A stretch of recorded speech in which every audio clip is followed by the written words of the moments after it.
Әлемдегі ең ащы лапша. Ащы тапоки. Ащы крылышкалар. Ойбай. 1, 2, 3. Ішінде не бар екен? Ас болсын, кеттік. Ай, бай. Ауызға от деген сияқты болады ғой мынау. Алла. Әді аллергия емес пе? Қылық. Сәлем достар, сіздермен бірге Паз Лайф арнасы. Менің есімім Али. Менің есімім Әділ. Ал бүгінгі видеоны Алмас түсіріпті. Бүгін бізде кезекті тағам жеу рубрикасы болады. Негізі бұл видеоның идеясы бізге не себепті келді? Өткендегі видеода Әділ екеуміз ащы бульдак рамен лапшасын жегенбіз.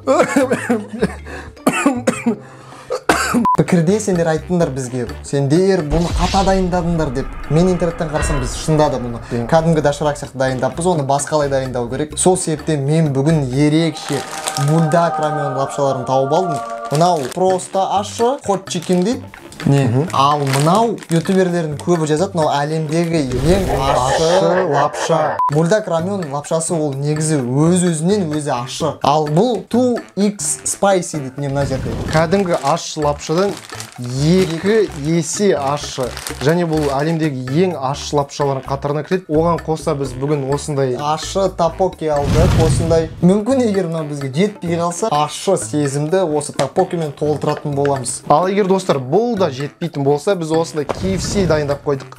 Ащы крылышкалар. Және бүгін бізде ең ащы видеолардың бірі болады. Сіздер дәл қазір лайк басып, бізге көптеген пікірлер қалдық кетіңіздер. Тіркелмеген адамдар мына қызыл подписаться батырмасына осылай бас қалыңыздар да, ал біз бастаймыз. Бүгін біз жай обзор, жай челлендж емес, пазл рецепттер сияқты кішкене бірдеңке істеп. Сол себептен біз осындай мынандай плитканы дайындап қойдық. Дәл осы жерде қазір дайындаймыз. Сіздердің көзіңізше дайындап жейтін боламыз. Сен байқадың да, біз әр выпуск сайын профессиональный мукбанкер болып бара жатырмыз. Бізге газ керек болады. Орнына тұрды ма, тұрған жоқ па? Лапшаларымыз кореялық болғанмен газ тоже корейский бізде. Бізге енді спичке керек. Қазір кішкене әдемірек спичканы алып келсе болады ғой, не мынау? Мен ойладым, мынау істейтін болады деп. Тапқан. Негізі Әділ бар ғой, біздің көрермендеріміз ойлап қалмасын, біз кәдімгі өмірімізде тек қана былай ерекше тағамдарды жеп, чипсыларды жеп, ойнап күліп жүреміз деп жоқ. Кәдімгі өмірімізде біз көп уақыт YouTube арнасына бөлеміз, блогингқа көп уақыт бөлеміз. Және өзіміздің бос уақытымызды, мысалы мен бос уақытымда кітаптарды оқуға тырысамын. Менің сүйікті авторым ол Стивен Кинг. Ал өзімнің жеке қалауым ол қазақ тілінде фэнтези жанрында, мистика жанрында осындай Стивен Кинг сияқты авторлар болса екен деп ойлаймын. Ондай болса, Али, саған және біздің кітап оқиды көрермендерімізге менде керемет жаңалығым бар. Гарри Поттер және Хоббит сияқты фэнтези кітаптарды сүйіп оқитындар енді қазақ тілінде де тұңғыш фэнтези кітаптардың бірі шықты. Ол Сарман алтын таңба кітабы. Оқиға орта ғасырда Тұран атты хандықта болды. Елді басқаратын хан мен билеушілер қарапайым адамдарға қарағанда өте ұзақ өмір сүреді. Бірақ олардың ұзақ өмірінің құпиясын ешкім білмейді және білуге де тыйым салынған. Басты кейіпкердің әкесі олардың құпиясын ашуға кіріседі. Кітап қызықты тосын жағдайлар мен құпияларға толы болып келеді. Сонымен қатар кітаптың авторы 100 000 теңге ұтыс ойын ойнатып жатыр. Дәл қазір сіз оған қатысқыңыз келсе, жай ғана 10 бөлімнен тұратын 10 сұраққа дұрыс жауап беріңіз. Ол үшін автордың инстаграмына өтіп, оны бақылап жүріңіздер. Конкурстың жауабы 20 қараша күні Астана уақыты бойынша 20:00-де автордың инстаграмында өтетін болады. Сондықтан ол жерге тіркеліп, оны бақылап жүріңіздер. Сонымен қатар осы кітапты кім оқығысы келсе, кімге қызық болса, Litres сайтына өтіп, оны жүктеп алыңыздар. Немесе осындай қағаз нұсқаны алғыңыз келсе, Алматы қаласы бойынша, кітап ал дүкендері бойынша оны сатып ала аласыздар. Сәттілік, міндетті түрде сипаттамадағы сілтемелерден өтіп, инстаграмға тіркеліп, кітапты оқыңыздар. Біз бүгін рецепт бойынша істейтін боламыз. Міне пікірлер ана жол жазған. Сол пікір бойынша істейтін боламыз. Мен лапша салып сосын. Онда давай салайық. Ең ащысынан бастайық әлі. Осындай лапша. Приправаларын бөлек салып қойып, мынамен шатас кетпесін. Ішінде осындай приправалар шықты. Былай келсекші, егер осы видео көп лайк жинайтын болса, біз дәл осылай дайындап өзіміз тағы да жейтін боламыз. Осындай мукбанг, сондай видеолар тағы да жалғастыратын боламыз. Енді су құяйық. Тезірек қайнасын деп мен сразу қайнаған суды құям. Сол қайнаған суда біз мынаны қайттан қайнатамыз. Мә, қайнаған деген сөз көп болды. Піштетін. Піштете білесің бе? Піштетін. Арты жас кетсің. Не? Ойбай. Ойбай. Өткен видеода Мысық болды. популярный болған мысық Арысташы оттан. ашып сал. Міне достар, бұл мысықтың атын көбі сұраған еді. Доча, міне қараңыздар.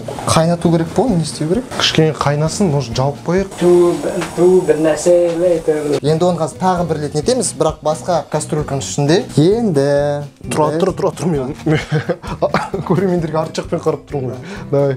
Енді мен видеоларды көргем. Ол видеолар дұрыс болса, біз мынаны бөлек саламыз мына жерге. Тағы бір рет қайнатамыз, бірақ уже біз оны соуспен бірге қайнатамыз. Ачо бірінші су өтіп, нефтема болады. Жоқ, ол бірінші су нефтема болмайды, ол Тұздығы болады ма, что-то такое? Короче, екіншісі как тұздығы сияқты болады ғой. Кішкене мына суды құямыз. Мына соустарды құямыз. 1, 2, 3. Иісі йод қой кәдімгі. Дәмін көрінгені ме? Текс. Кейбірде мынаны кунжут дейді. Қазір көрініп тұрмас сіздерге? Шында да, мынау шында да кунжут екен ғой, мен өткендегіде. Біз перецтің дәндері деп ойлап қалдық. Бұрыштың дәндері деп ойлап қалдым. Алмаз дәмін көрдік қалдың, қандай екен? Невкусно острый. Қатты ащы ма? Нормально так. Так, енді астын қосайық мынаны.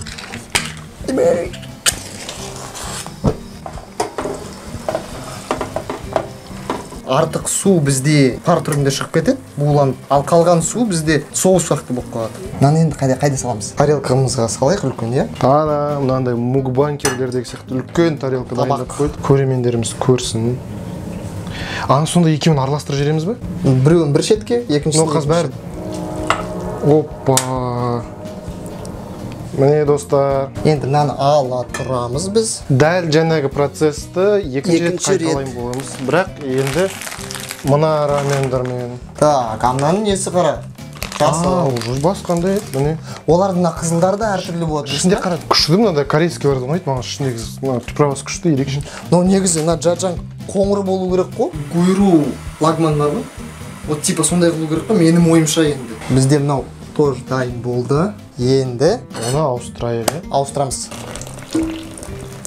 Мына Әділ мына лапшаның өзі кішкене ащы, білесің бе, не себепті? Бульон қарашы, сап-сары мынаны.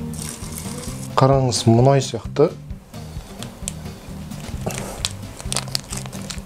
Кәдімгі күшті болып ағып жатыр мынау. Өзім түрінде отыр. Веном ғой отқаны. Мынау қарашы, анаған қарағанда қою, е? Шынымен де веном сияқты.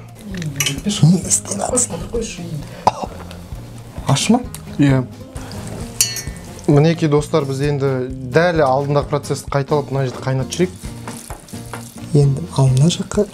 Міне достар, та-да! Дайындадық. Сіз мынау бітті деп ойлап тұрсыз ба достар, бізге әлі мынаны дайындау керек. Бізде келесі тапоки. Мен негізі тапокин бірінші рет дәмін көремін. Ыстық су құю керек. Микроволновкада 1,5-2 минут ұстау керек. Сырты міне осындай. Көрермендерге көрсетіп жіберейік. Ішінде не бар екен? Міне осындай бір. Мына жерде spicy chili дейді. Одан кейін мынандай Тапокидің өзі. Ішінде не бар? приправасы ма, бірдеңкесі бар сияқты. Приправа ма? Силикагель сияқты бір бәле ма? Мынау қап-қатты ғой. Я разогревать емес па, сосын ана суық нететін бар ғой, қыздыратын. Do not eat дейді. Жеуге болмайды деп тұр. Міне алмас тұр.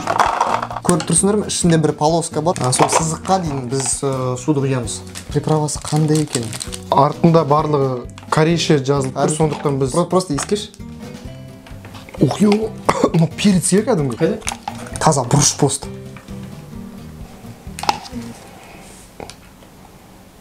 Ту бір нәрсе лейтер. Йо. Кеттік енді кухняға, микроволновкаға барайық. 2, 3, 4. Достар, міне дайын болды. Тапокины дайындадық. Қара кет. Мына жерге салайық, иә? Міне мына жерге. Түбін итерейін ба? Итер. Вилка бар болды ғой сонда. Осында неден күріштен несі жасалған типа не ме? Күріштен жасалынған бірдеңке. Ащы емес дейтін болсақ. Бүгінгі кадрды толықтыру үшін KFC студио.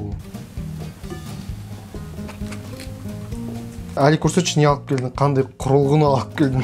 Бүгін біз кәдімгідей кәрістер сияқты болдық. Мынандай немен Кім дорамаларды көретін болса, кейбір кезде лапшаларды осылай кухонный қайшымен кеседі. жарайды көрермендер оны бізден жақсы біледі. Өткен жолы біз терімізді сүртпей отырған едік. Бүгін кішкене приличный болайық. Бүгін адам құсап, культурный болайық, мынаны алдымен бөліп алайық. Бұл ең ащысынан бастайық, екіге бөліп салып алайық біріміз. Кес. Мынаны өзіме алайын, или саған берейін. Көп қонан ішінде. Итер жейін. Міне, 1, 2, 3 ас болсын, кеттік. Тадакимас дейді. Айбай. Мына ашты ғой. Өтте.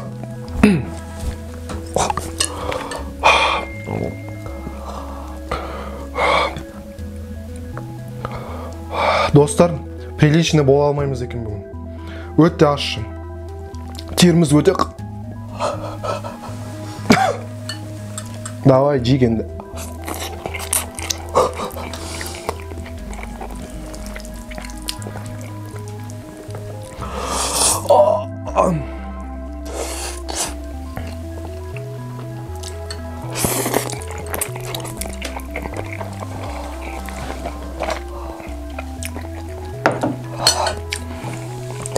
Ё-моё. Дұрыс өткен. Әді аллергия емес пе? Ықылық.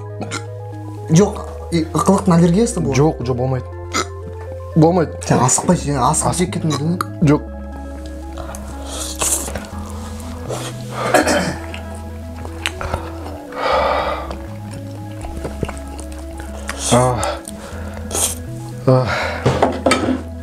Бізде до конца жеу деген мақсат болған жоқ бүгін. Сразу айтам. Ё-моё. Наны көрейік. Кішкене KFC жеп жүрейші.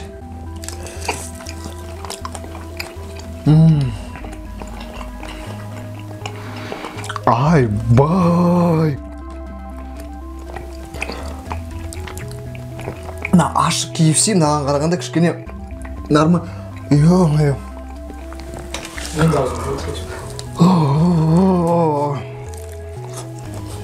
Ықылық басылды. Енді бір KFC жеп жерейік. Кестец. Мынадан кейін, мына онша емес еп. Бетін қашты. Сен өзің бетін көрдің бе? Алмаз көрсетші біздің. Сен точно аллергия емес пе бетін? Жоқ. Қаш Али? Ё-моё.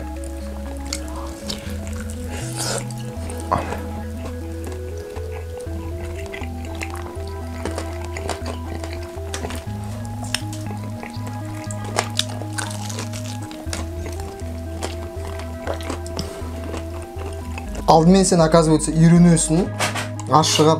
Прям ашы болып тұрғанда үйренесің. Ой, ё-моё. Біз жынды сияқты ең ашыдан бастап кеттік. Бізге алдымен орташаларынан бастау керек еді. Айбай. Енді дәмін көрші, енді нормально.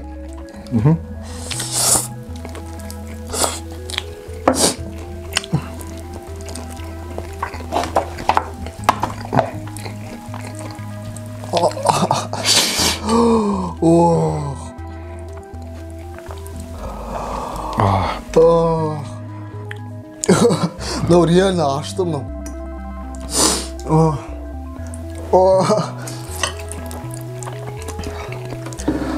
Мен кішкенеден жим, өткен менде ықылық басталып кетеді, ащы болғаннан.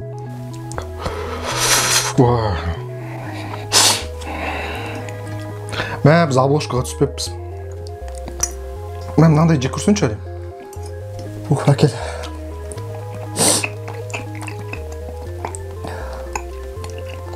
Қалай ащы ма?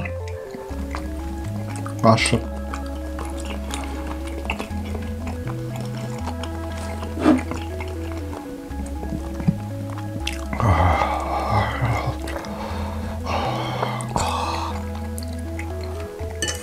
Неге барлығында йодтың дәмі бар. Ой. Ай. Не болды? Кел ананы. А? Кепсе же. Ай, енді түрін көрдің бе, Амас? Жақындатшы. Қандай тер болып тұр. Әлі саған айтайын ба? Сен дәл сен похож болыпсың. Или дәл сондай ма? Ой. Денеңнен бірдеңке өткен сияқты болады, бір толқын өткен сияқты. Мен жай лепешка жақып жедім ғой, кішкене соус беріп, басына тер ағып алып сондай ғой. Нан дәмін көрейік. Да, дәмін көрейікші соны. Может, ондай ащы емес шығар.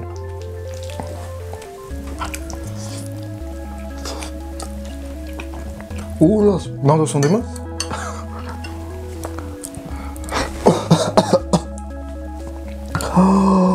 Allah.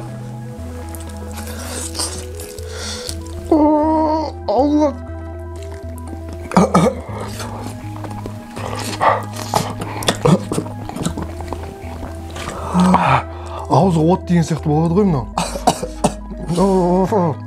Сендерге түсіндіру үшін біз ащы KFC-ні нан ащылығын азайту үшін жеп отырмыз. Сіз кәдімгі нанды жейсіз ғой. Қазір ащы KFC нан сияқты болып тұр бізге. Егер Puzzle Life болмаса, біз мынандайды сезінбес едік мынандай. Puzzle Life болмаса, мен мүлдем мынандайға жақындамаушы едім. Неге мынаны жеген кезде, мынаны жеген дегенде болмайды деп, от өткенде сияқты болады. Ішінде жан соус бар өткені.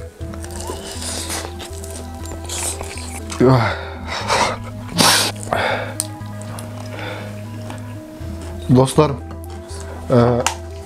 өтініш бұл видеоға лайк басыңыз. Келесі видеода шынымен ащымен байланысты еместі түсіреміз.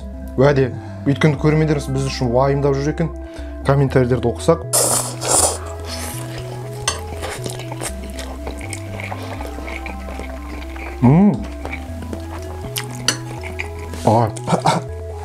Нан артынан нан жейсін қатты ауырады, нан жеке жейсін ауырмайды екен. Мына жерде өткен кезде не болады? Шын күйдіріп отырмын.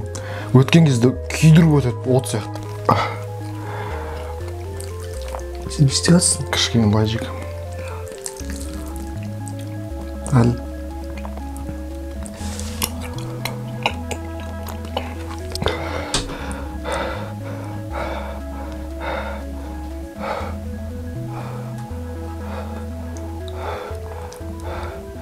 Лапшаны бұл мүмкін емес. Достар, біреуге бұл кәдімгі лапша болып көрінуі мүмкін. Өйткені кадрдан ешқашан сен тікелей дәмін көрермендерге жеткізе алмайсың.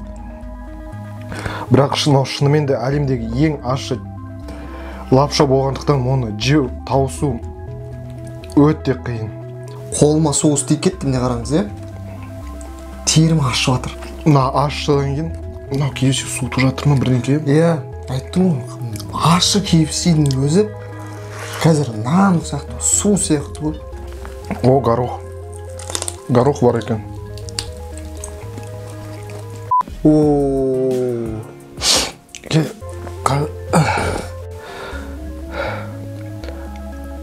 Өте ащы.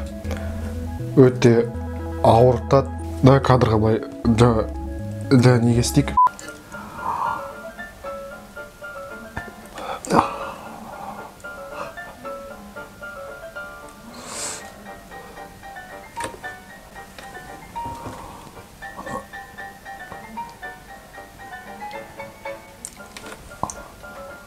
Бізді қолдап кеттіңіз, мына жерде колокольчик басыңыз, подписаться басыңыз. Пікір қалдырыңыз, міндетті түрде осы видеоның астына пікір қалдырыңыздар. Лайк басыңыз. Осы видеоның сипаттамасында барлық осы керекті сілтемелер таба аласыздар. Сол арқылы өтіп, әрдайым бізбен бірге болыңыздар. Тағы да қайталап кетейін, бүгін біздің мақсатымыз шын наны тауысу болған жоқ. Бүгінгі мақсатымыз жай сендерге осы кәрістердің Кореядан келген ащы заттарды сіздерге көрсету болды. Біз өз мақсатымызды орындадық. Енді сіз лайк басып, кім біздің арнамызға әлі де тіркелмеген болса, қызыл мынандай подписацияны осылай басыңыздар, келіңіздер, сонда осындай дәмді видеоларымыз тез арада шығатын болады. Ал бүгін сіздермен болған ауыздары әбден күйген Али және мен Әділ, ал бүгін видеоны түсірген Алмас. Бүгінге осы пазлға жазыл.